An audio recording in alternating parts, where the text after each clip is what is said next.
साधक की यात्रा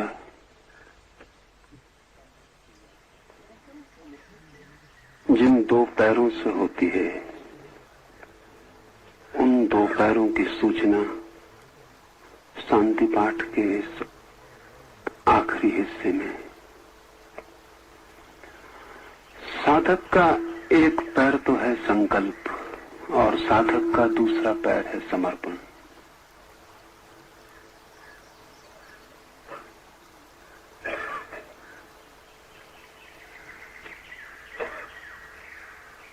मेरे संकल्प के बिना तो कोई यात्रा प्रारंभ नहीं हो सकती। परमात्मा भी मुझे इंच भर नहीं हिला सकता। मैं जहां हूं वहीं खड़ा रहूंगा। मेरी स्वेच्छा पर, मेरी स्वतंत्रता पर परमात्मा कोई हमला नहीं करता है। इसलिए मैं नरक भी जाना चाहूं तो भी परमात्मा की तरफ से कोई बाधा नहीं पड़ेगी।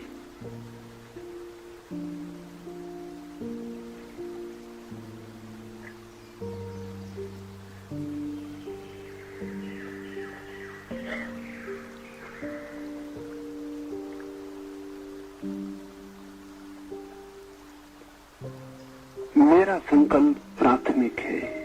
मैं कहां जाना चाहता हूं, क्या होना चाहता हूं,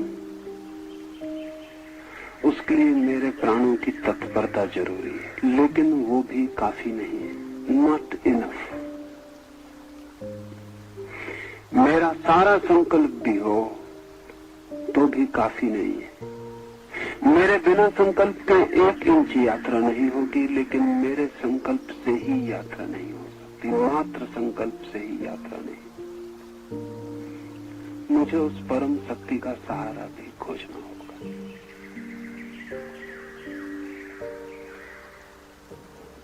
व्यक्ति की शक्ति उतनी कम है, ना के बराबर, कि अगर परम शक्ति का सहारा ना मिले तो भी यात्रा नहीं हो सकती। इसलिए इस हिस्से में ऋषि ने कहा है, मैं रिक्त भाषण करूंगा, मैं सत्य भाषण करूंगा। ये संकल्प है। ऋषि कहता है मैं रिक्त भाषण करूंगा। रिक्त बहुत अद्भुत शब्द है। रित का अर्थ होता है स्वाभाविक, प्राकृतिक, जैसा है वैसा। मैं वही कहूंगा जैसा है वैसा, लेकिन फिर भी कहने वाला तो मैं ही रहूंगा। और जैसा मुझे दिखाई पड़ता है वो मुझे ही दिखाई पड़ेगा, उसमें भूल हो सकती है। मैं सत्य भाषण करूंगा, लेकिन मैं ही करूंगा। मैं जैसा हूं, जिस बात को सत्य समझूंगा बोल दूंगा, लेकिन वो असत्य भी हो सकता है। मुझे जो सत्य दिखाई पड़ता है जरूरी नहीं है कि सत्य हो ही। मुझे जो असत्य मालूम पड़ता है जरूरी नहीं कि असत्य हो ही। मुझसे भूल हो सकती है। मेरी आंखें बाधा डालेंगी, मेरी दृष्टि भी तो विकार पैदा करेगी। अगर आपने चश्मा लगा रखा है और आपको चारों तरफ नीला रंग दिखाई पड़ रहा है, तो आप बिल्कुल ही सत्य कह रहे हैं कि चारों तरफ सभी चीजें नीली हैं, फिर भी असत्य कह रहे हैं। और हम सबकी दृष्टि पर चश्मे हैं बहुत तरह के। हम सबके अपने विचार हैं। जब हम सत्य भी बोलते हैं तो हम ही तो निर्णय करते हैं कि सत्य क्या है। और हम इतने गलत हैं कि हमारा निर्णय क्या सही हो पाएगा। फिर भी ऋषि संकल्प करता है कि मैं रिक्त भाषण ही करूंगा, जैसा है वैसा ही कहूंगा, अन्यथा नहीं कहूंगा।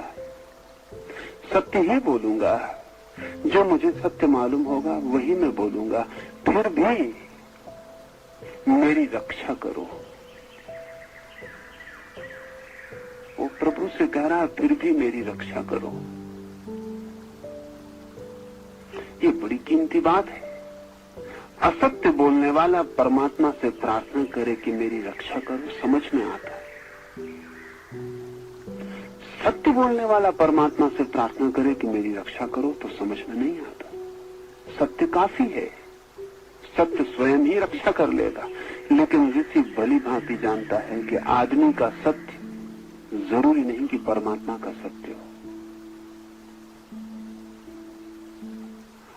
आदमी इतना कमजोर, इतना विकार से भरा, इतना अंधेरे में पड़ा है कि वो जो देखेगा वो हो सकता है उसे सत्य मालूम पड़े और बिल्कुल असत्य हो। इसलिए सत्य मैं बोलूंगा फिर भी मेरी रक्षा करो।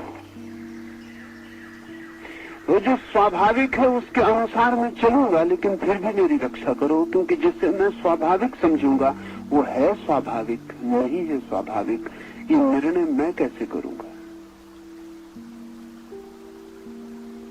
सत्य बोलकर भी रक्षा की आकांक्षा, समर्पण,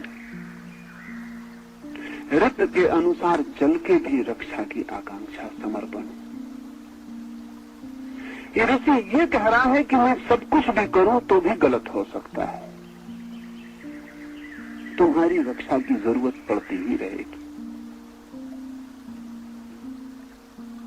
इसमें दोहरी बातें हैं। घोषणा है अपनी तरफ से कि मैं सत्य बोलूंगा, और ये भी घोषणा है अपनी तरफ से कि मेरे सत्य के सत्य होने का भरोसा क्या है।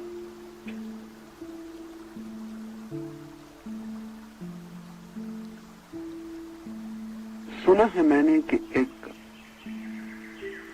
नगर में एक ईसाई पादरी और एक यहूदी पुरोहित पड़ोसी थे। कभी कभी उनकी बातचीत हो जाती थी। तो एक दिन ईसाई पादरी ने यहूदी पुरोहित को कहा कि हम दोनों ही तो ईश्वर का काम करते हैं, फिर झगड़ा कैसा, फिर विरोध कैसा। मैं भी तो सत्य का ही काम करता हूं, तुम भी सत्य का काम करते हो, फिर विवाद क्या है।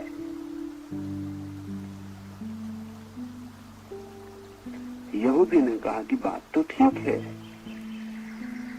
हम दोनों ही सत्य का काम करते हैं, लेकिन तुम उस सत्य का काम करते हो जैसा तुम्हें दिखाई पड़ता है, और मैं उस सत्य का काम करता हूं जैसा परमात्मा को दिखाई पड़ता है, इसलिए विवाद है।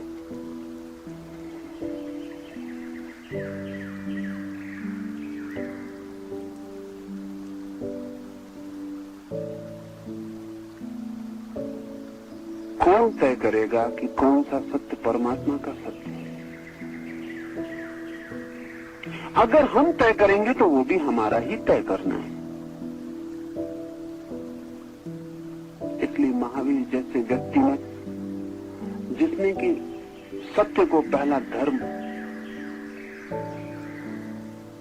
और सत्य पर ही सारे जीवन को आधारित करने की चेष्टा की,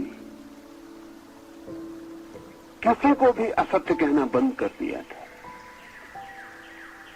अगर कोई बिल्कुल सरासर झूठ बोल रहा हो, सरासर झूठ, जैसे कि सूरज निकला है और कोई कहता हो कि आधी रात है, तो भी महावीर कहते थे कि तुम्हारी बात में कुछ सत्य तो है। तो भी, क्योंकि महावीर कहते थे कि माना अभी आधी रात नहीं है, लेकिन यही सूरज आधी रात को थोड़ी देर में ले आएगा। किसी में छुपी है, इस भरी दोपहरी में आधी रात छुपी है। तुम्हारी बात में भी थोड़ा सत्य है। अगर कोई जीवित व्यक्ति को भी कह देता कि ये मरा हुआ है, तो महावीर कहते तुम्हारी बात में थोड़ा सत्य है, क्योंकि जिसे हम जीवित कह रहे हैं ये थोड़ी देर में मर ही तो जाएगा, और जो मर ही जाएगा उस पर क्या विवाद करना कि वो अभी मरा है कि नहीं मरा। मर ही जाएगा तो मरा ही है। तुम्हारी बात में भी सत्य है। महावीर का विचार बहुत प्रभावी नहीं हो सका, क्योंकि किसी भी विचार के प्रभावी होने के लिए आग्रहशील लोग चाहिए, डॉगमेटिक, जो कहें यही सत्य है। अब ऐसे आदमी की बात कौन सुनेगा जो कहेगा कि तुम भी सत्य हो, वो भी सत्य है, सभी सत्य हैं। ऐसे आदमी की बात में आग्रह न होने के कारण पंथ का निर्माण बहुत मुश्किल है, अति कठिन। उपनिषदों का कोई पंथ निर्मित नहीं हुआ। उपनिषद बिल्कुल ही गैर पांथिक, नॉन सेक्टेरियन,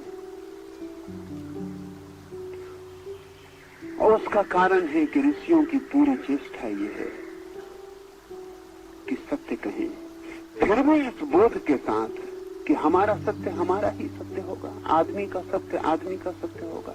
और आदमी क्या उस विराट सत्य को छू पाएगा आदमी रहते हुए? इसलिए ऋषि कहता है, प्रभु मेरी रक्षा कर। सत्य में बोलूंगा जितनी मेरी सामर्थ्य है, सत्य में खोजूंगा जितनी मेरी सामर्थ्य है, लेकिन मेरी सामर्थ्य मुझे पता है, तू रक्षा कर। वक्ता की रक्षा करो, मेरी रक्षा करो। वक्ता को क्यों बीच में ले आया? मेरी रक्षा पर्याप्त थी। मेरी रक्षा में वक्ता की रक्षा भी आ जाती थी, लेकिन विशेष रूप से ऋषि कहता है 2-2 बार वक्ता की रक्षा करो। एक बहुत मजे की बात है, सत्य का अनुभव जब होता है किसी को, तब सत्य जितना बड़ा होता है, और जब वही व्यक्ति सत्य को बोलने जाता है तो उतना ही बड़ा नहीं रह जाता, और भी सिकुड़ जाता है। एक तो सत्य है बहुत विराट और आदमी बहुत छोटा। जब आदमी सत्य को देखता है तो वो ऐसे ही जैसे एक छोटे से पानी के डबरे में चांद का प्रतिबिंब बनता है। बहुत छोटा आदमी जब सत्य को देखता है तो सत्य उसके ही अनुपात में छोटा हो जाता है। लेकिन दूसरी दुर्घटना घटती है तब जब वो सत्य को बोलने जाता है, वो और बड़ी दुर्घटना है। फिर तो उतना भी नहीं बचता जितना उसने देखा था। परमात्मा का सत्य तो कितना है पता नहीं, आदमी को जितना सत्य मालूम पड़ता है उतना भी वाणी नहीं कह पाती और सिकुड़ जाता है। ऋषि कहता है कि मेरी रक्षा करो, कि मैं जब सत्य को जानूं तो ऐसा न समझ लूं कि यही पूरा हो गया। जानता रहूं कि शेष, जानता रहूं कि शेष है, यात्रा बाकी है। जानता रहूं कि सागर को मैंने छू लिया, लेकिन सागर को पाने लिया है, और सागर में मैं खड़ा हो गया, फिर भी सागर की सीमाएं मेरी हाथ की मुट्ठी में नहीं आ गई।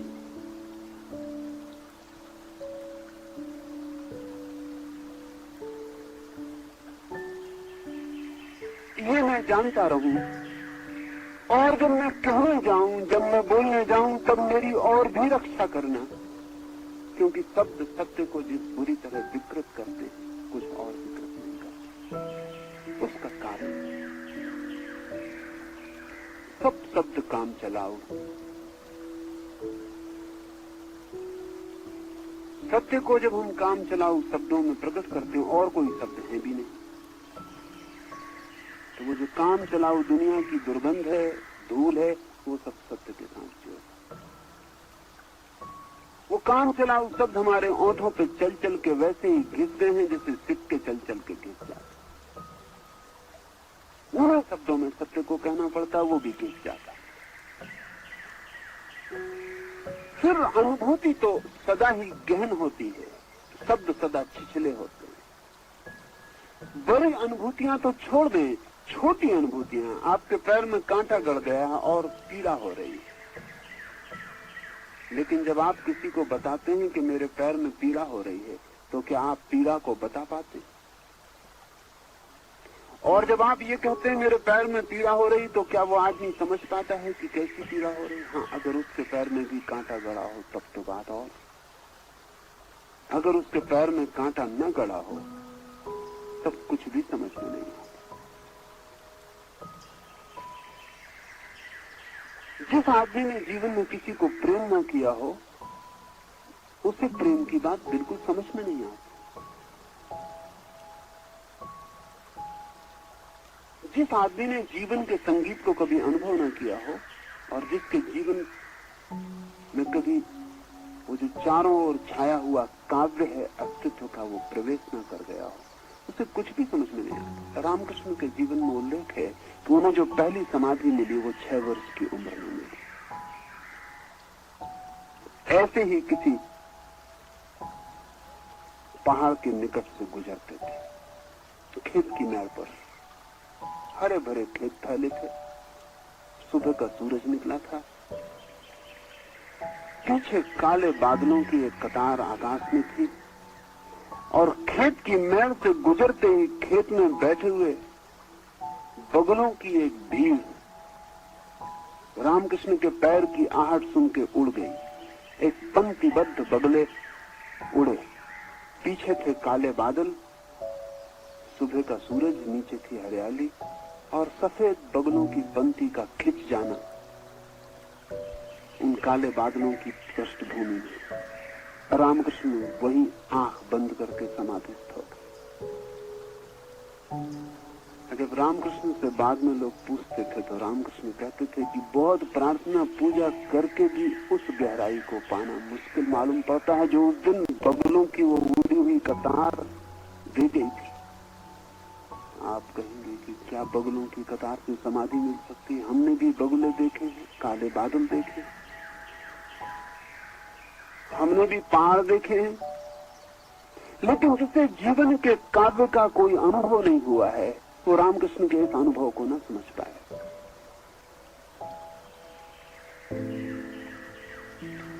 हमें जो अनुभव है वो हम समझ पाते हैं, शब्द उसकी सूचना दे पाते हैं, इसलिए जितना गहरा अनुभव होने लगता है उतनी ही कठिनाई शब्दों में होने लगती है।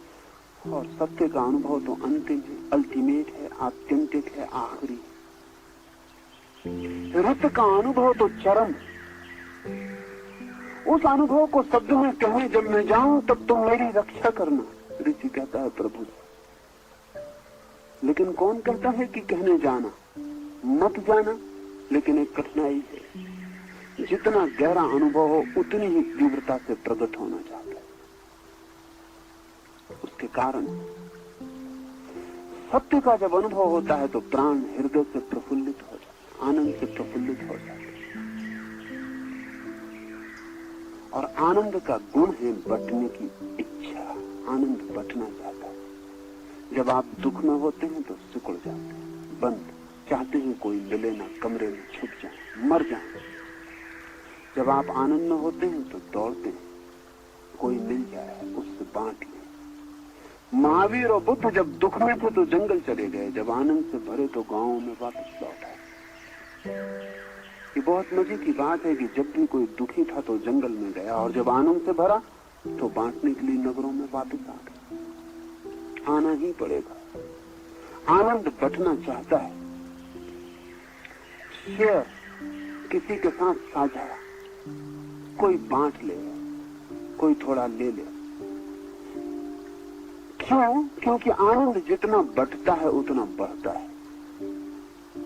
अगर आप अपने पूरे हृदय के आनंद को उलीच दें तो आप तत्काल पाएंगे उससे अनंत गुना आपके हृदय में फिर भर गया। कबीर ने कहा, दोनों हाथ उलीचिए।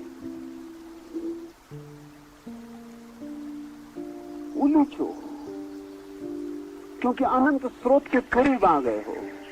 अब कितना ही उलीचो समाप्त नहीं होगा। आनंद तो आनंद है ही, उसका बांटना परम आनंद है। इसलिए ऋषि कहता है मेरी रक्षा करना, क्योंकि सत्य का जब मुझे अनुभव होगा, रुत में मैं जब जीऊंगा तो मैं कहना चाहूंगा, जो मैंने जाना है वो बताना चाहूंगा, और शब्द नष्ट कर देते। तुम मेरी रक्षा करो। ये रक्षा की आकांक्षा, ये परमात्मा एक छाया की तरह चारों तरफ आपको घेर ले और आपके साथ चलने लगे। और जब आप सत्य बोले तब भी जान के बोले कि वह आपका सत्य है। और जब तक परमात्मा का उसको सहयोग ना हो तब तक उसका कोई मूल्य नहीं है। और जब आप बोलने जाएं तब जाने कि जो आप बोल रहे हैं वो सीमित है, और जब तक असीम पीछे न खड़ा हो तब तक उसका कोई भी मूल्य नहीं।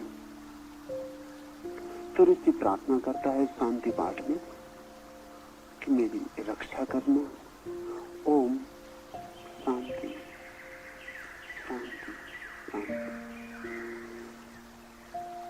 ये शांति पाठ पूरा हुआ। निर्वाण उपनिषद कहने के पहले परमात्मा से ये प्रार्थना कि मैं जो बोलूं उसमें मेरी रक्षा करना बहुत महत्वपूर्ण, क्योंकि अब ऋषि बोलेगा, अब वो कहेगा। शब्दों में ही कहा जा सकता है, ऐसा नहीं कि निशब्द में नहीं कहा जा सकता, लेकिन निशब्द में सुनने वाला खोजना बहुत मुश्किल है, इसलिए मजबूरी में शब्द में कहना पड़ता। और अगर लोगों को निशब्द के लिए तैयार भी करना हो तो भी शब्द के ही सहारे उनको निशब्द में ले जाना पड़ता।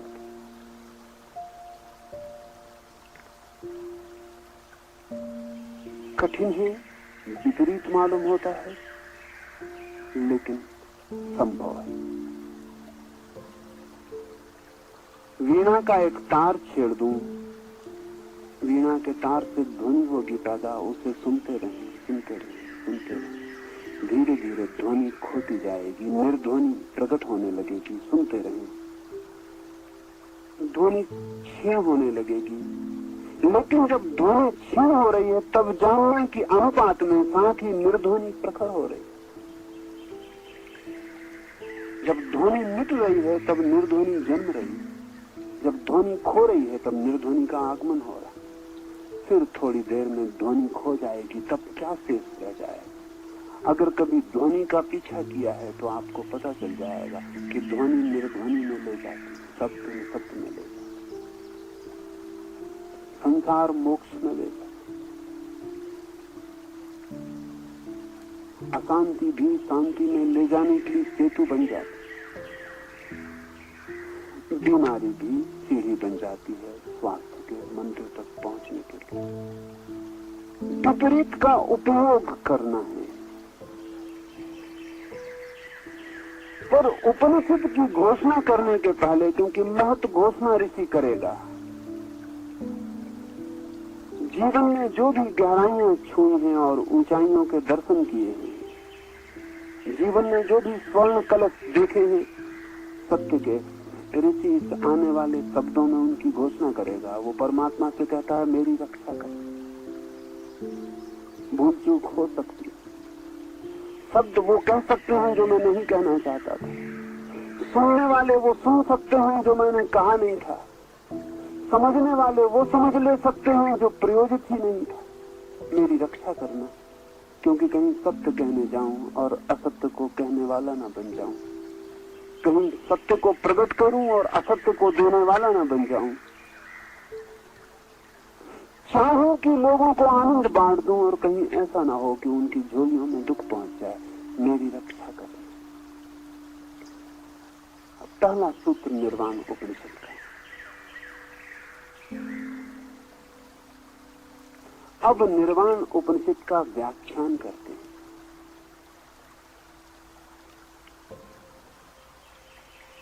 ऋषि कहता है अब उसकी चर्चा करते हैं, जिसकी चर्चा कठिन। अब उसकी व्याख्या में लगते हैं जो अव्याख्या, जो नहीं कहा जा सकता उसे अब कहने चलते हैं, जो सिर्फ जाना ही जा सकता है और जिया ही जा सकता है उसे भी अब शब्द देते हैं। बुद्ध के पास कोई जाता था तो बुद्ध बहुत से प्रश्नों के उत्तर में कह देते थे अव्याख्या और चुप हो जाते थे। वो कह देते थे नहीं, इसकी व्याख्या नहीं होगी।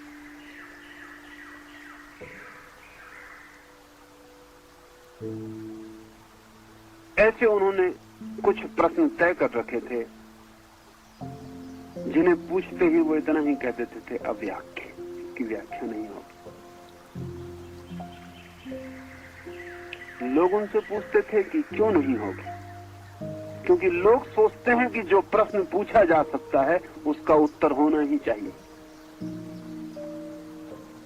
लोग सोचते हैं कि चूंकि हमने प्रश्न बना लिया इसलिए उत्तर होना ही चाहिए। आपके प्रश्न बना लेने से जरूरी नहीं कि उत्तर हो।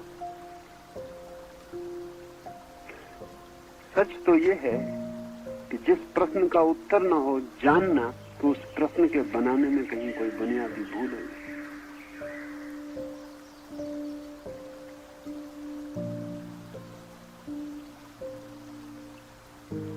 लेकिन भाषा ऐसी भ्रांति पैदा कर सकती है कि प्रश्न बिल्कुल रिलेवेंट है, संगत है। अब कोई आदमी पूछ सकता है कि सूरज की किरण का स्वाद कैसा है। प्रश्न में क्या गलती है? प्रश्न बिल्कुल ठीक है।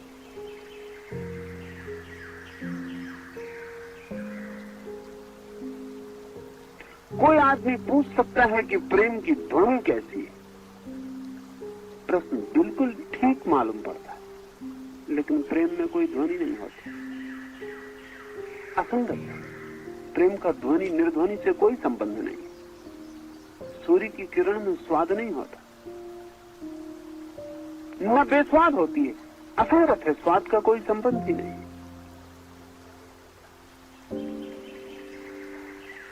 मेटाफिजिक्स, दर्शन शास्त्र बहुत से फिजूल प्रश्न पूछता है, इसलिए तो दर्शन शास्त्र किसी प्रश्न का हल नहीं निकाल पाता। मगर प्रश्न भाषा में मालूम पड़ता है, बिल्कुल ठीक। एक आदमी पूछ लेता है इस जगत को किसने बनाया, बिल्कुल ठीक। सवाल बिल्कुल ठीक मालूम पड़ता है, सवाल में क्या गलती, लेकिन एकदम गलत है। गलत क्यों है? गलत इसलिए है कि बनाने का सवाल उठाना ही एक ऐसा सवाल उठाना है जिसको कोई भी जवाब हल न कर पाएगा। क्योंकि अगर हम कहें परमात्मा ने बनाया तो सवाल परमात्मा के पीछे खड़ा हो जाएगा कि परमात्मा को किसने बनाया। अगर हम और कोई नंबर 2 का परमात्मा खोजें तो सवाल उसके पीछे खड़ा हो जाएगा, इस नंबर 2 के परमात्मा को किसने बनाया। यह सवाल किसी भी जवाब के पीछे खड़ा हो जाएगा। ऐसा कोई जवाब नहीं हो सकता जिसके लिए ये सवाल न खड़ा किया जा सके, फिर जवाब का कोई मतलब नहीं रहता। इसलिए अगर बुद्ध से आप पूछेंगे जगत को किसने बनाया तो वो कहेंगे अव्याख्या, इसकी व्याख्या नहीं होती। इसलिए नहीं कि बुद्ध को व्याख्या का पता नहीं है, बल्कि इसलिए कि आप एक गलत सवाल पूछ रहे हैं, और गलत सवाल का जवाब जब भी दिया जाएगा वो सवाल का जवाब उतना ही गलत होगा जितना सवाल था। और हम बहुत गलत सवाल पूछते हैं और हमारे बीच पूछने वालों से भी ज्यादा गलत जवाब देने वाले लोग मौजूद हैं। वो तैयार ही हैं कि आप पूछो और वो दें। और जमीन गलत जवाबों से बहुत परेशान है, बहुत पीड़ित।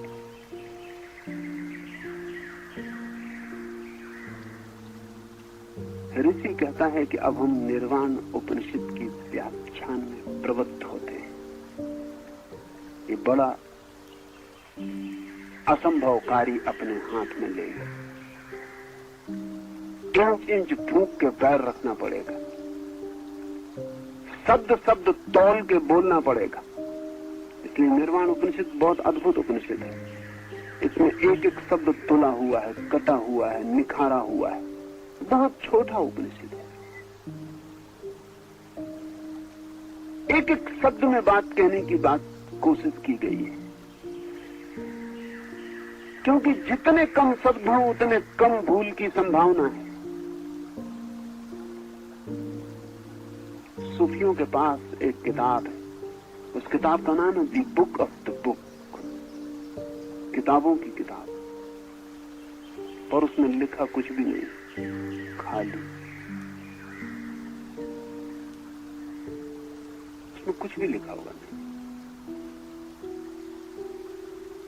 उसको छापने को कोई प्रकाशक राजी नहीं था। छाप के भी क्या करिए, और कौन पागलपन में पड़े उसको छापने के। छाप को उसको खरीदेगा कौन? जो भी उसको भीतर देखेगा उसमें कुछ है ही नहीं। अभी एक प्रकाशक ने हिम्मत की, पर उसने भी इसलिए हिम्मत की कि वो जो शून्य है किताब,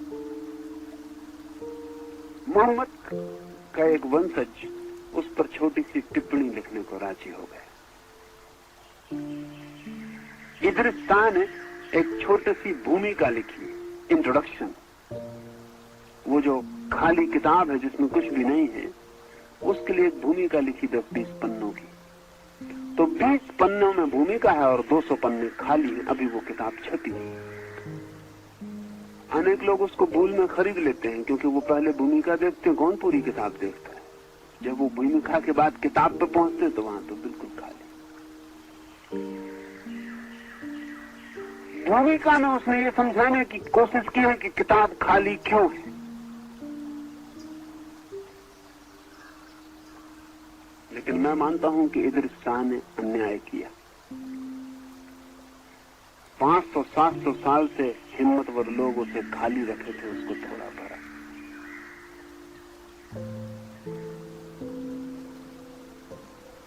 और जब किताब लिखने वालों ने ही खाली रखी थी तो उसके लिए किसी भूमिका की जरूरत नहीं, वो खाली ही होनी चाहिए। लेकिन छापने को कोई राजी नहीं था, पढ़ने को भी कोई राजी नहीं होता, इसलिए बेचारे इदरिस शाह को गलत काम करना पड़ा। एक अर्थ में तो ऋषि गलत काम करने जा रहा है, इसलिए परमात्मा से रक्षा मांगता है। गलत ये है कि जो शब्द में नहीं कहा जा सकता उसको वो शब्द में कहेगा। ऋषि का बस चले तो किताब को खाली छोड़ दे, लेकिन तब वो आपके काम की ना होगी, क्योंकि खाली किताब को पढ़ना बड़ी कठिन बात है। और जो खाली किताब को पढ़ने में समर्थ हो जाता है, फिर उसे और कोई किताब पढ़ने की इस दुनिया में जरूरत नहीं रह जाती।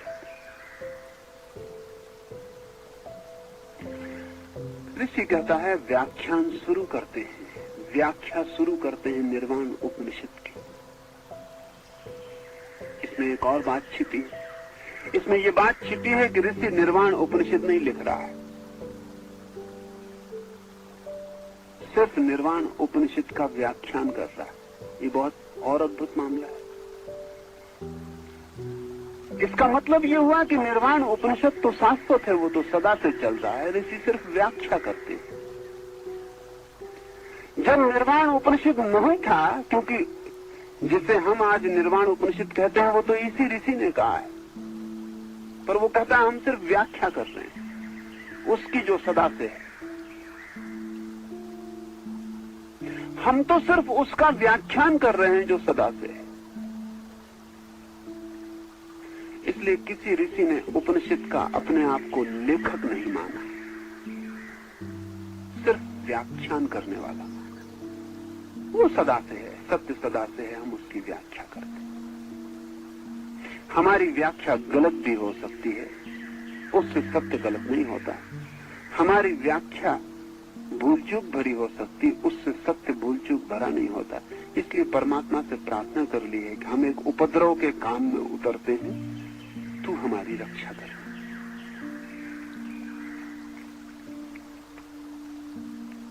इतना विनम्र जो व्यक्ति है, इतनी ह्यूमिलिटी है जहां वो एक पहले ही सूत्र में जो घोषणा करता है वो बहुत अद्भुत है। वो कहता है मैं परमहंस हूं, परमहंसा सोहम। जो इतना विनम्र है कि सत्य बोलने में भी कहता है परमात्मा मेरी रक्षा करना, जो इतना विनम्र है कि इस उपनिषद को रचता है और कहता है कि हम सिर्फ व्याख्यान कर रहे हैं उस उपनिषद पर जो सदा से है, वो पहली ही घोषणा में कहता है मैं परमहंस हूं। बड़ा विपरीत मालूम पड़ेगा, लेकिन ध्यान रहे जो इतने विनम्र हैं वे ही इतनी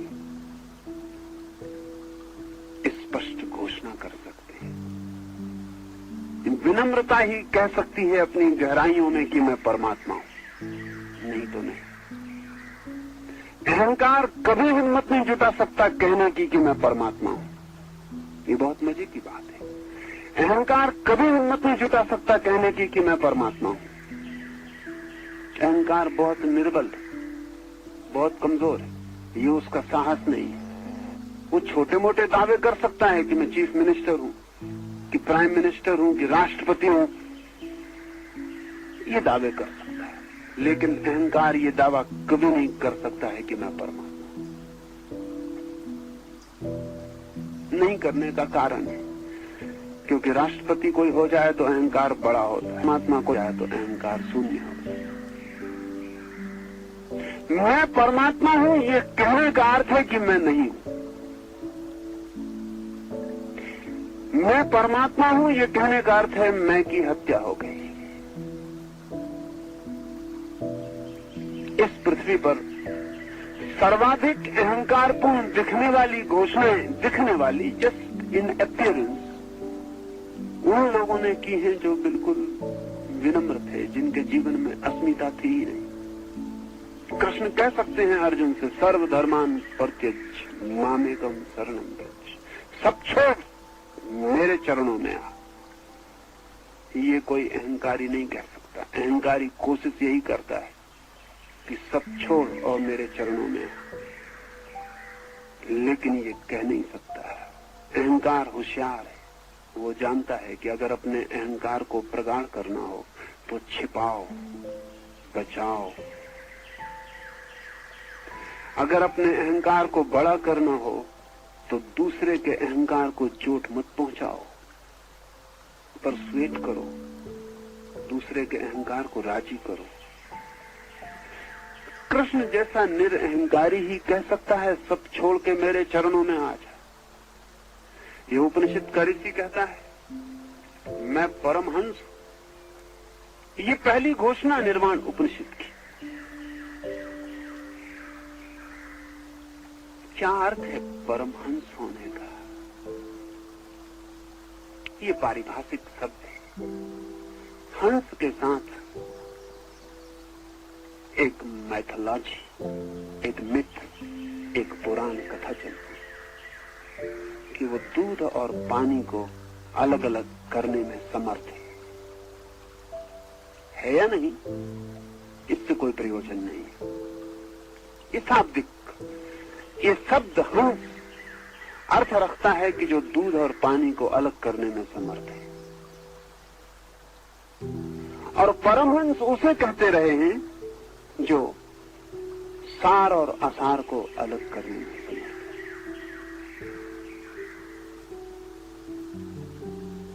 जो सत्य और असत्य को अलग करने में समर्थ है।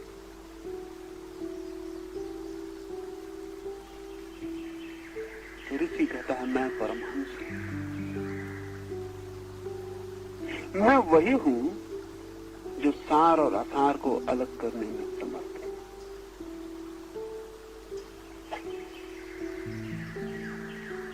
ये घोषणा पहले ही सूत्र में,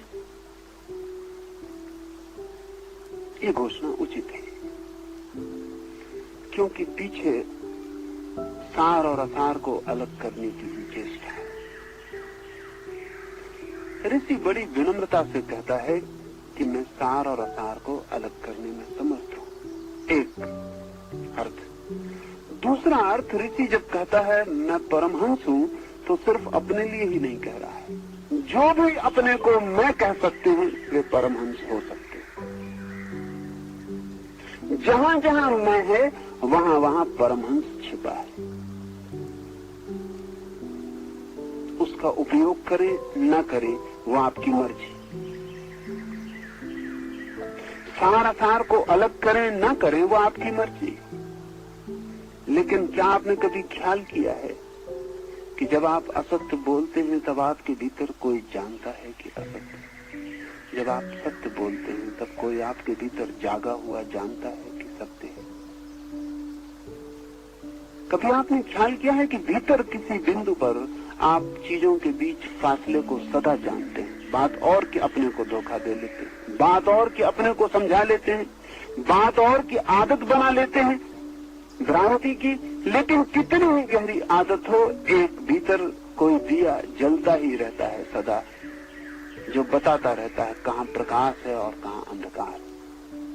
उस दिए का नाम परमहंस है। वो सबके भीतर है। वो बुरे से बुरे आदमी के भीतर उतना ही है जितना भले से भले आदमी के भीतर। उसके अनुपात में कोई भेद नहीं है। वो पापी से पापी के भीतर उतना ही है जितना पुण्यात्मा के भीतर है। जो फर्क है वो उस भीतर की ज्योति का नहीं है, उस परमहंस का नहीं है। फर्क है उस परमहंस को झुठलाने का, उस परमहंस को इनकार करने का।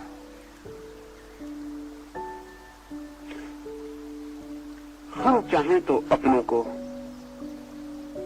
प्रवंचना में डालते रह सकते हैं।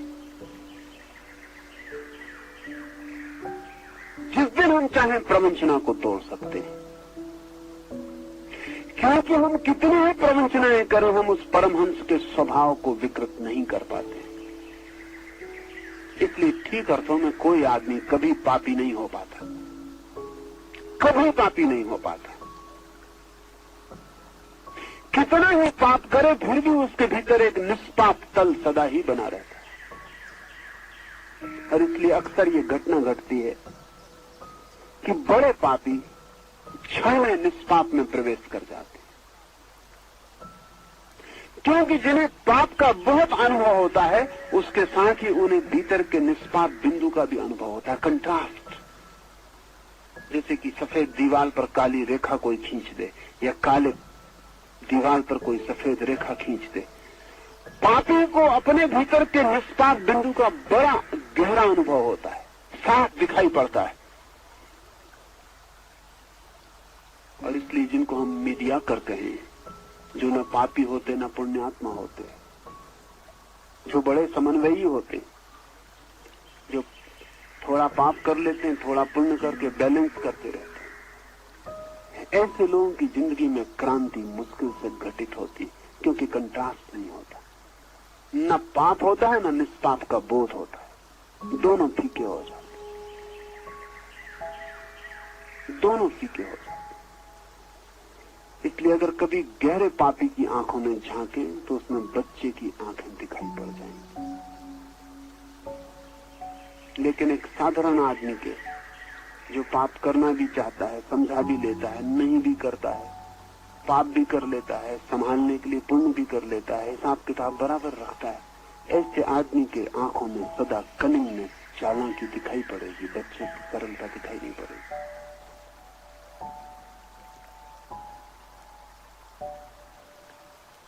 वो नष्ट नहीं होता है, किसी भी क्षण में उसे पाया जा सकता है और छलांग लगाई जा सकती है। उस छलांग के लिए ऋषि पहले ही घोषणा करता है कि मैं परमहंस हूं। यह घोषणा सबकी तरफ से है, यह सिर्फ ऋषि के मैं की घोषणा नहीं है, इस जो भी अपने को मैं कह सकते हैं उन सबकी तरफ से। इस परमहंस को अगर विकसित करना हो, सजग करना हो, ज्योतिर्मय करना हो, तो इसका उपयोग करना चाहिए। हम जिस चीज का उपयोग करते हैं वही प्रगाढ़ हो जाती, प्रखर हो जाती, तेजस्वी हो जाती। अगर हम बैठे रहें तो पैर चलने की क्षमता खो देते हैं, अगर हम आंखें बंद करे रहें तो कुछ दिनों में आंखें देखना बंद कर देती हैं। उपयोग करना पड़े। सुना है मैंने, कोई 200 साल आगे की कहानी सुनी, 22वीं सदी में जैसे और सब चीजें बिकती हैं, ऐसा ही लोगों के मस्तिष्क भी बिकने लगे। स्पेयर, आपको अपना दिमाग अगर ठीक नहीं मालूम पड़ता है तो आप जा सकते हैं और अपनी खोपड़ी के भीतर जो है उसे बदलवा सकते हैं।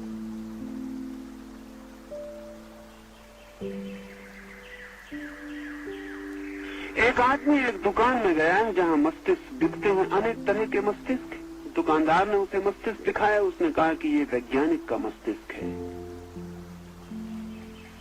5000 रुपए इसके दाम होंगे।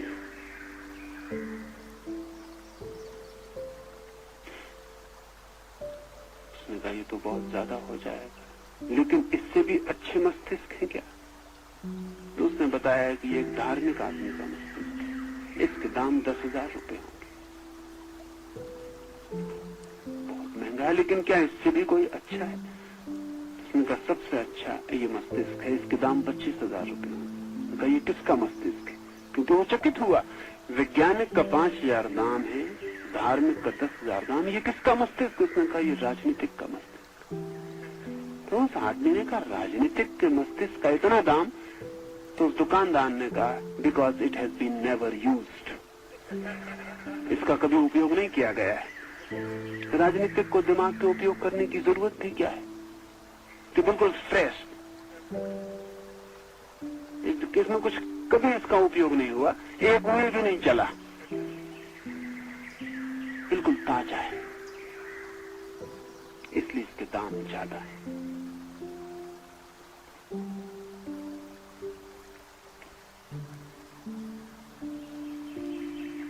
किसी दिन अगर मस्तिष्क बिके तो राजनीतिकों के मस्तिष्कों के दाम ज्यादा होंगे। जिस चीज का उपयोग न किया जाए बंद पड़ जाए। अगर एक घड़ी की गारंटी 10 साल चलने की हो, आप चलाएं ही ना तो 100 साल चल सकती मतलब चलाएं ही ना।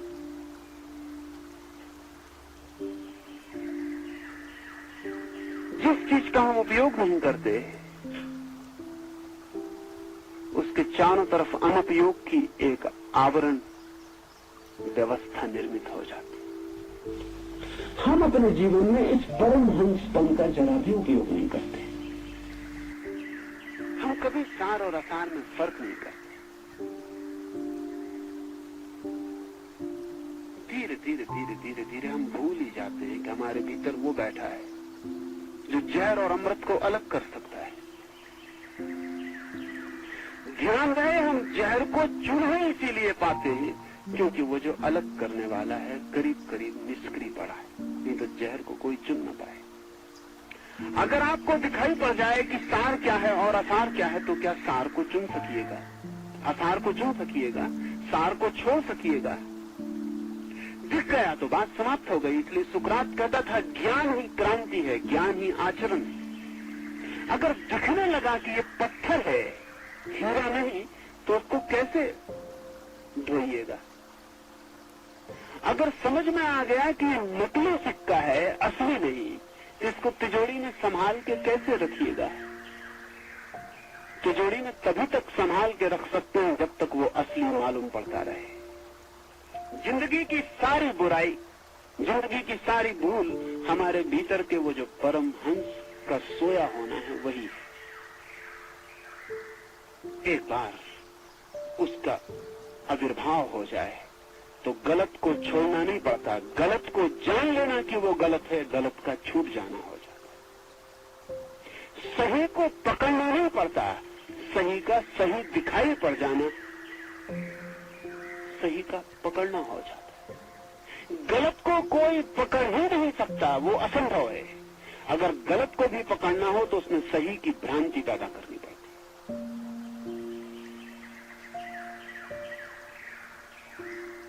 और सही की भ्रांति पैदा करनी हो तो परमहंस का सोया होना जरूरी है। तो ऋषि कहता है मैं परमहंस हूं। इससे घोषणा से काम शुरू करता है। निश्चित ही ये पहला सूत्र होना चाहिए, ये पहला सूत्र होना चाहिए आध्यात्मिक ज्यामिति का कि मैं परमहंस हूं, क्योंकि फिर सार और असार में फर्क किया जा सकेगा, भेद किया जा सकेगा।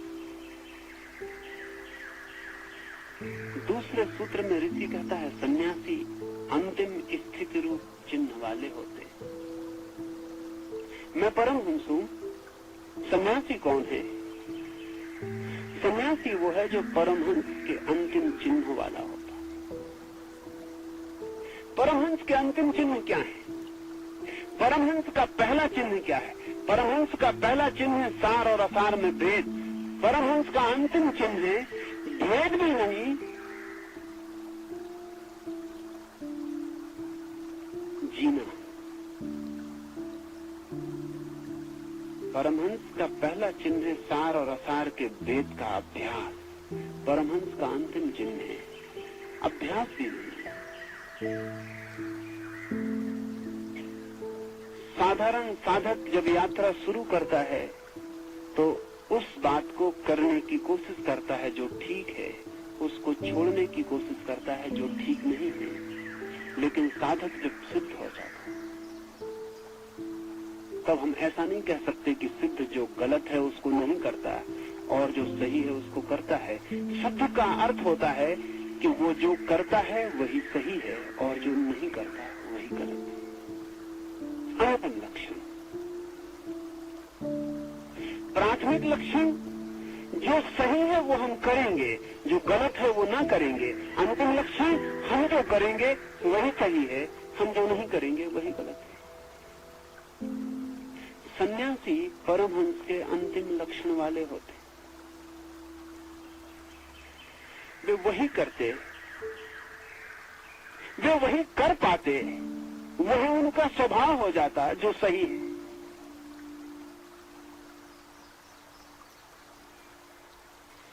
रिंझाई एक फकीर हुआ जापान में। अपने गुरु से उसने पूछा कि सही क्या है, गलत क्या है, तो उसके गुरु ने कहा, मैं जो करता हूं उसका ठीक से निरीक्षण कर। जो मैं करता हूं वो सही है, जो मैं नहीं करता वो गलत है।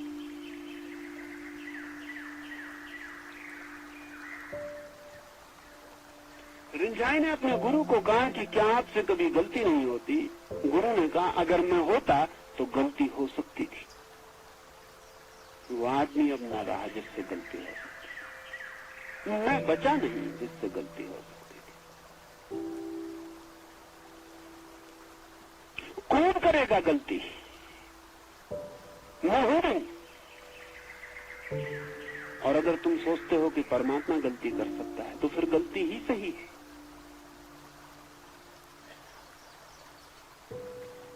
हिम्मतवर लोग। इतना विनम्र आदमी था ये रिंझाई का गुरु।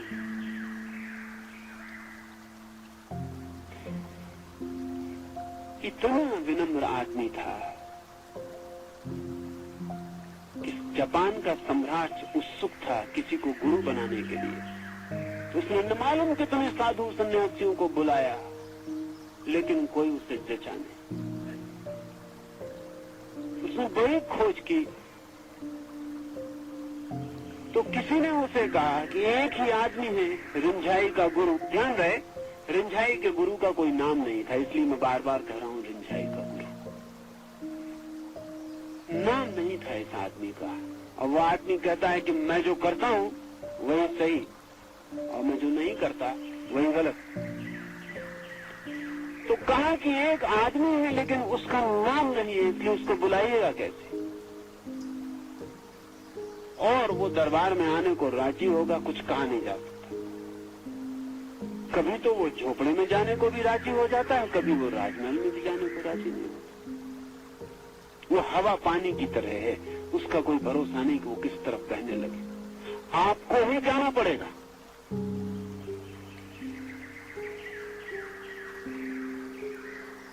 पर सम्राट ने कहा कि जिसका नाम नहीं मैं पूछूंगा कैसे कि किसको खोज रहा हूं?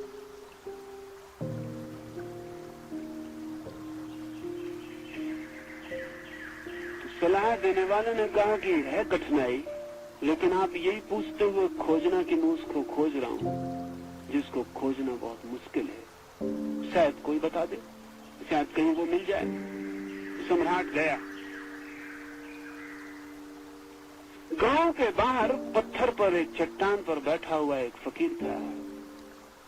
सम्राट ने उससे पूछा कि मैं उसको खोज रहा हूं जिसको खोजा नहीं जा सकता, कुछ पता बता सकते हो? उसने कहा, बहुत लंबी यात्रा है, वर्षों लग जाएंगे। मिल तो जाएगा वो आदमी, लेकिन वर्षों लग जाएंगे। खोजो। कब मिलेगा? तो उस फकीर ने कहा कि जब खोजने वाला भी मिट जाएगा। कि पागलों के चक्कर में पड़ गया। उसे खोजना है जो खोजा नहीं जा सकता, और तब खोज पाएंगे जब खुद ही मिट जाएंगे। लेकिन उस फकीर की आंखों ने मोह लिया। सम्राट उसकी बात मान के खोज पर निकल गया। कहते 30 साल उसने खोज की, पूरे जापान का कोना कोना खोज डाला, जहां फकीर, जहां सन्यासी, जहां साधु, भिखमंगों में, जहां जहां उसे। और 30 साल बाद अपने गांव वापस लौटा और उसी चट्टान पर वही फकीर बैठा। सम्राट ने उसे देखा और पहचान लिया कि वो वही आदमी जिसकी मैं खोज कर रहा हूँ। उसने उसके पैर पकड़े और कहा कि तुम आदमी कैसे हो? अगर तुम थे वो जो पहले दिन मुझे मिले थे तो 3 साल मुझे भटकाया क्यों? तो उस आदमी ने कहा, लेकिन तब मुझे तुम पहचान न सकते थे क्योंकि तुम थे। परमात्मा के पास से भी आदमी को बहुत बार निकल जाना पड़ता है, क्योंकि सवाल तो पहचानने का। ये 30 साल भटकना जरूरी था ताकि तुम वहां पहुंच सको जो बिल्कुल निकट था, तुम्हारे गांव के बाहर ही था।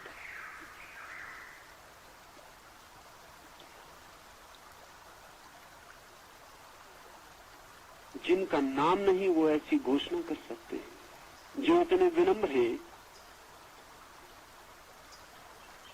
कि मिट गए, वो ऐसी घोषणा कर सकते। ऋषि कहता है परमहंस का अंतिम लक्षण क्या है? अंतिम चिन्ह यही है कि वे जो करते हैं वही सही है और वे जो नहीं करते हैं वही गलत है। ये बहुत खतरनाक वक्तव्य है, टू डेंजरस।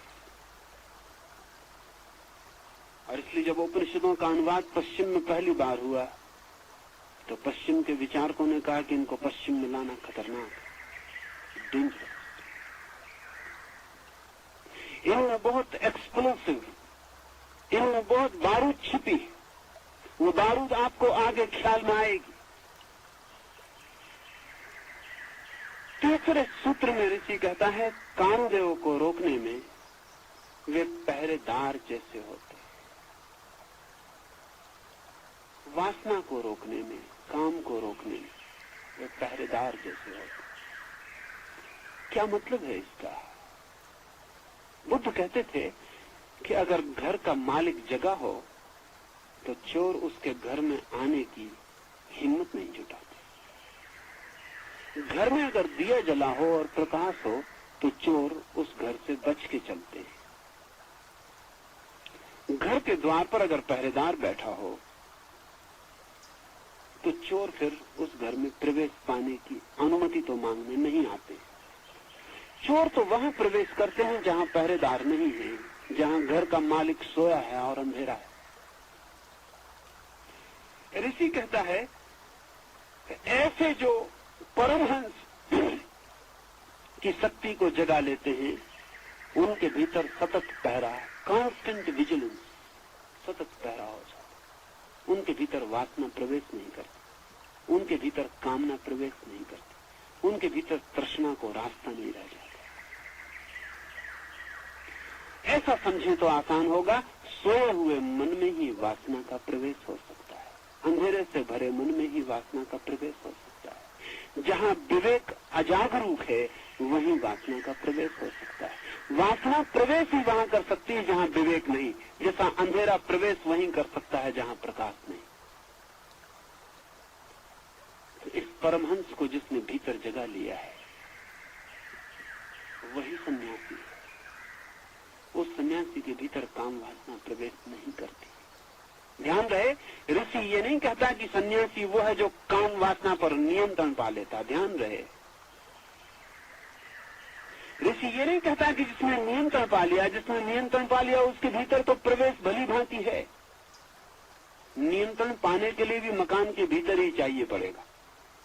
अगर काम वासना पर नियंत्रण पाना है तो भी उसे भीतर होना चाहिए आपके, तभी तो आप उसमें नियंत्रण पा सकेंगे। नहीं, ऋषि ये भी नहीं कहता कि सन्यासी संयम नहीं होता है, क्योंकि संयम का क्या प्रयोजन? संयम तो वही प्रयोजन है जहां असंयमित होने की आकांक्षा मौजूद हो। ऋषि इतना ही कहता है कि जैसे पहरेदार बैठा हो और चोर भीतर प्रवेश नहीं करते, ऐसा ही उस व्यक्ति में वासनाएं प्रवेश नहीं करती। नहीं, ऐसा नहीं कि वो वासनाओं को हटाता है और निकालता है, बस वे प्रवेश नहीं करती। पर परमहंस जागे भीतर, सार और असार दिखाई पड़ने लगे, सार्थक और निरर्थक दिखाई पड़ने लगे, तो अपने आप उस प्रकाश के वर्तुल के भीतर कोई प्रवेश उस सबका नहीं होता जिससे हम पीड़ित थे। 2 उपाय, एक उपाय है नैतिक व्यक्ति का, वो कहता है गलत को हटाओ, सही को लाओ, एक उपाय है धार्मिक व्यक्ति का। वो कहता है सिर्फ जागो, प्रकाशित हो जाओ।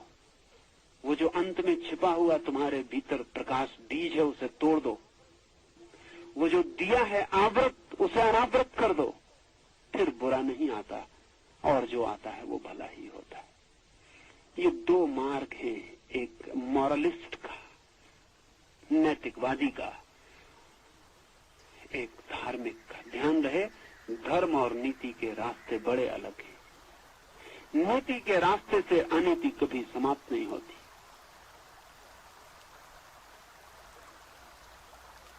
धर्म के रास्ते से अनीति का कोई पता ही नहीं चलता। लेकिन नैतिक आदमी धर्म से भी डरता है, क्योंकि उसे डर लगता है कि अगर अनीति पर कोई नियंत्रण न रहे तो फिर क्या होगा। उसे पता ही नहीं है कि चेतना की ऐसी दशा भी है जहां नियंत्रण की कोई जरूरत ही नहीं होती। चेतना की इतनी प्रबुद्ध स्थिति भी है जहां विकार सामने आने की हिम्मत ही नहीं करते।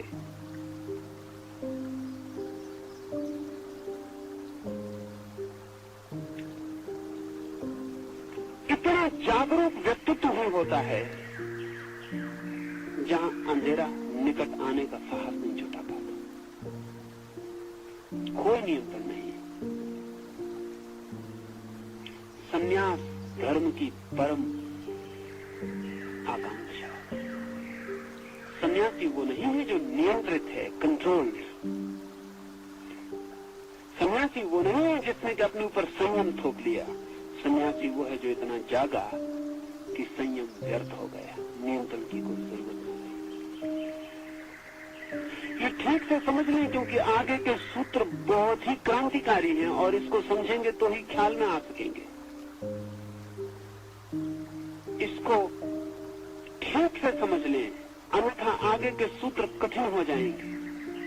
इसलिए उपनिषदों में नीति की कोई बात नहीं की।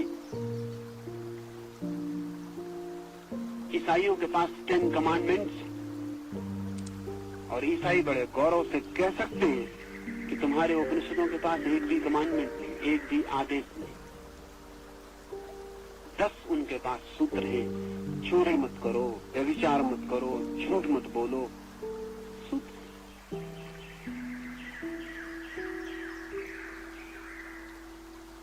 एक मजाक मैंने सुना है कि परमात्मा उतरा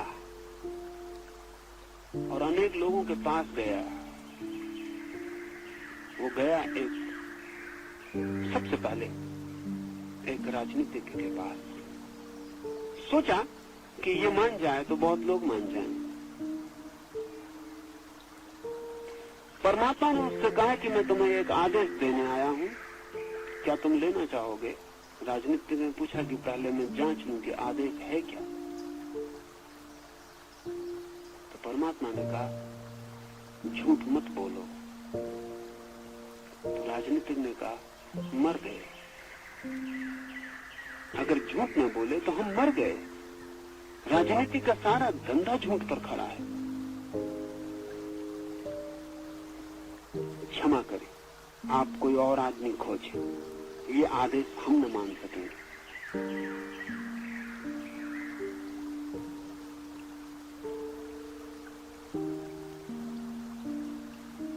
परमात्मा पुरोहित के पास गया, क्योंकि राजनीति के बाद पुरोहित का प्रभाव है।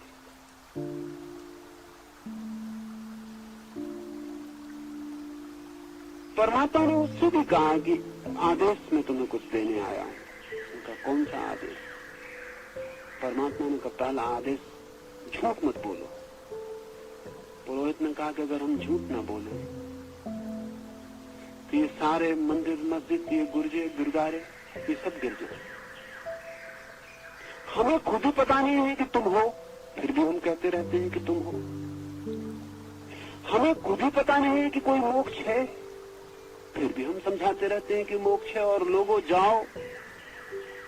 हमें खुद ही पता नहीं कि पाप का कोई दुष्फल मिलता है, लेकिन हम लोगों को समझाते रहते हैं कि पाप का दुष्फल मिलता है और पीछे के दरवाजे से हम पाप किए चले जाते हैं। नहीं, ये ना हो सकेगा, ये तो हमारा पुरोहित का सारा धंधा ही गिर जाए। तो पुरोहित का धंधा ही झूठ पर खड़ा है, और जो पुरोहित जितनी हिम्मत से झूठ बोल सकता है उतना धंधा ठीक चलता है। हमारे धंधे में पुरोहित ने कहा कि झूठ और सच में एक ही फर्क है, हिम्मत से बोलने का। क्षमा करें, हम आपकी पूजा प्रार्थना करते रहते, लेकिन ये काम अगर हमने किया तो बड़ी गड़बड़ हो जाए। ऐसा ईश्वर बहुत लोगों के पास भटका, वो व्यापारी के पास गया, वो वकील के पास गया, उसने बहुत धंधों के लोगों से सलाह ली, कोई राजी ना हुआ। कहते हैं फिर उसने मोसेस के पास गया, यहूदियों का जो प्रोफेट है मोसेस, मूसा के पास गया। यहूदियों के संबंध में आपको एक बात ख्याल दे दूं तो समझ में आ जाएगा। यहूदी खरीदने बेचने की भाषा में सोचते हैं, व्यापारी हैं, पक्के व्यापारी।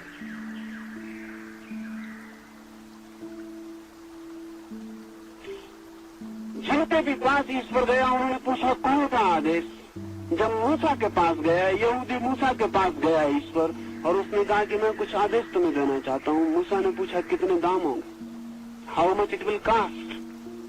यहूदी यही पूछेगा, जैनों के पास आता तो जैनी भी यही पूछता, how much it will cost. Ishwar ने कहा कि नहीं, कुछ भी कीमत नहीं, मुफ्त में दूंगा। तो मूसा ने कहा देन आई विल टेक 10, तब मैं 10 ले लूंगा, क्या हर्जा। अगर मुफ्ती दे रहे हो तो 10 दे दो, फिर एक की क्या बात है। इसलिए 10 आदेश ईश्वर ने दिए, 10 कमांडमेंट्स। लेकिन उपनिषदों के पास ऐसा कोई आदेश नहीं है। चोरी मत करो, बेईमानी मत करो, व्यभिचार मत करो, कोई आदेश नहीं। एमोरल, बिल्कुल नीति शून्य। कारण यह है कि उपनिषद धर्म ग्रंथ है, नीति ग्रंथ नहीं। उपनिषद कहते हैं कि चोरी मत करो, ये तो चोरों से कहने की बात है। झूठ मत बोलो, ये तो झूठों से बोलने की बात है। हम तो उस परम सत्य के अन्वेषण करने वाले हैं जहां झूठ प्रवेश नहीं करता, जहां चोरी की कोई खबर नहीं मिलती, वहां सत्य चर्चा, सत्य कोई चर्चा का कारण नहीं। हम तो उस परम ज्योति की तलाश कर रहे हैं जहां नीति अनीति का कोई सवाल नहीं उठता, जहां आदमी द्वंद्व के पार चला जाता है। ये मैं परमहंस हूं, उपनिषद का और संन्यास परमहंस अवस्था में पूरी तरह स्थिर हो जाना। ये कोई नैतिक धारणा नहीं, एक धार्मिक यात्रा है।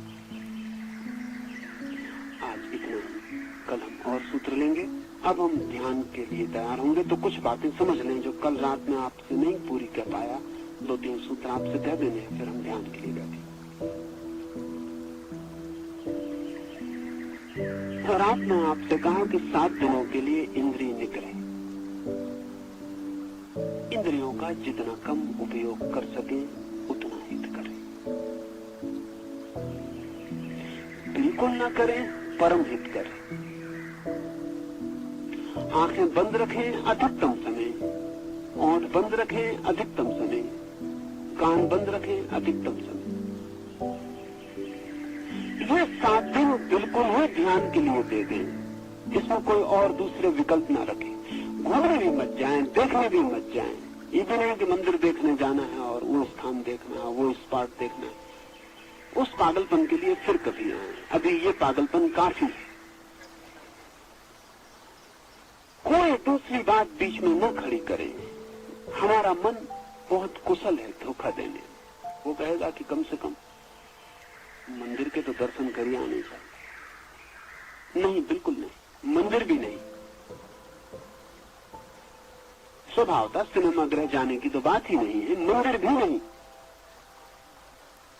कहीं ना जाएं, इस 7 दिन तो अपने भीतर ही जाएं और सब यात्राएं बंद कर दें।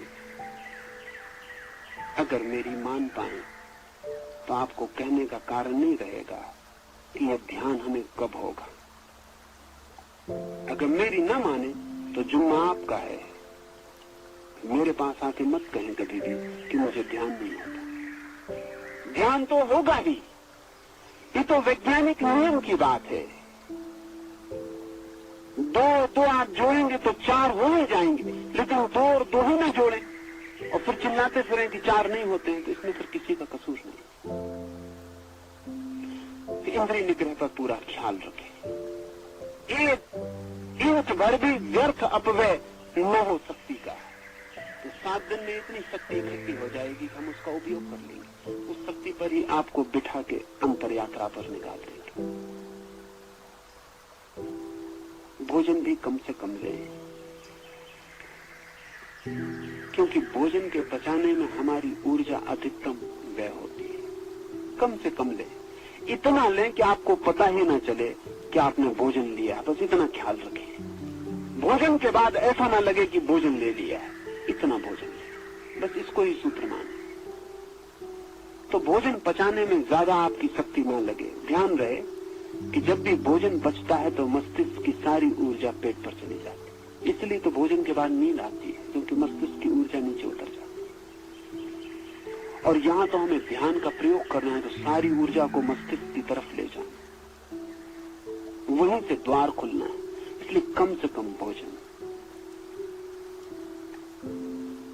ध्यान रखें उसका। तीसरी बात, जितनी शक्ति आपके भीतर हो उसमें इंच भर भी कृपणता ना करें लगाने में। अगर उसमें कृपणता करेंगे तो कई दफा ऐसा होता है कि आपने बिल्कुल लगा दी और जरा सी बचा ली, वो जो जितनी लगाई वो बेकार हो जाएगी, वो जो जरा सी बचाई उसकी वजह से। सवाल ये नहीं आप कितना लगाते हैं, सवाल ये है कि आप पूरा लगाते हैं या नहीं। समझ लें ऐसा कि एक आदमी के पास केवल 10 मात्रा की शक्ति है और एक आदमी के पास 100 मात्रा की शक्ति है। अगर 100 मात्रा की शक्ति वाले ने 99 मात्रा लगाई और 10 वाले ने पूरी 10 लगा दी, तो 10 वाला प्रवेश कर जाएगा और 99 वाला पीछे छूट जाएगा। आप ये नहीं कह सकते कि मैंने 99 लगाई और उसने 10 लगाई। सवाल ये नहीं, टोटल जितनी है आपके पास उतनी लगा दे। कितनी है इसकी मैं पूछता नहीं, जितनी है उतनी लगा दे। एक बात ध्यान रखें, भीतर की जब ध्यान में लगा रहे हो ताकत, तो ख्याल रखें कुछ भी बचाया नहीं, कुछ भी।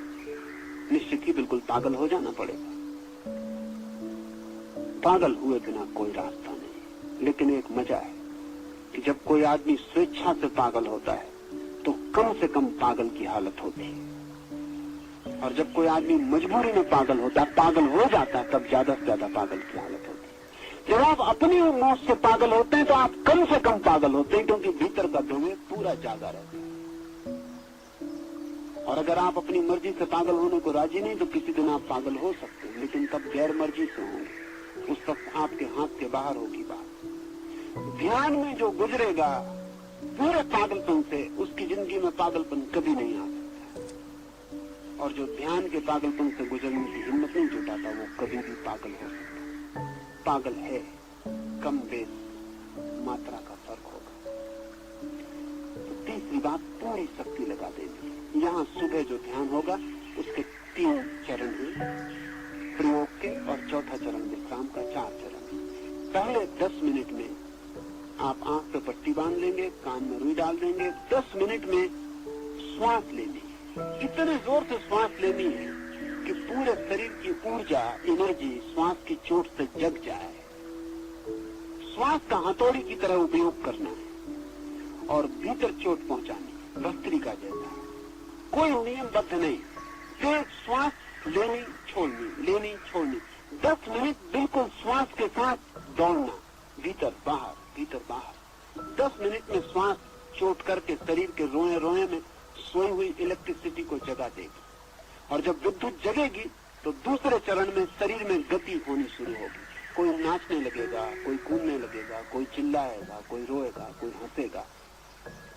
उसे जोर से करना है। 10 मिनट नाचें, गाएं, रोएं, चिल्लाएं, सारे जगत को भूल जाएं। अगर आपने 10 मिनट पूरे गति से नाचना, चिल्लाना, रोना, हंसना, कूदना किया, तो आप 10 मिनट में पाएंगे कि शरीर अलग और आप अलग। वो जो भीतर परमहंस बैठा है वो देखने लगेगा कि शरीर नाच रहा, हंस रहा, कूद रहा, आप अलग हो जाए। तीसरे चरण में पिछले प्रयोग में हम यहाँ मैं कौन हूँ का प्रयोग कर रहे थे, इस बार सिर्फ हूँ का प्रयोग कर। हूँ की चोट, हुंकार, हूँ हूँ हूँ, तेज चोट करनी, क्योंकि मैं कौन हूँ में मस्तिष्क थोड़ा सोचने लगता है, इसलिए उसे छोड़ दे। हूँ में सोचने का कोई उपाय नहीं, यह कोई शब्द नहीं है, सिर्फ आवाज है जैसे ओम, ऐसा हूँ। और इस हूँ की चोट आपकी नाभि के नीचे तक जाएगी।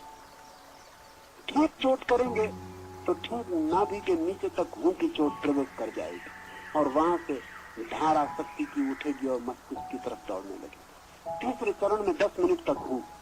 3 चरणों में आपको बिल्कुल पागल हो जाना। चौथे चरण में जैसे ही मैं कहूँ कि शांत हो जाएं, फिर एकदम शांत हो जाना, फिर एक क्षण भी नहीं रुकना।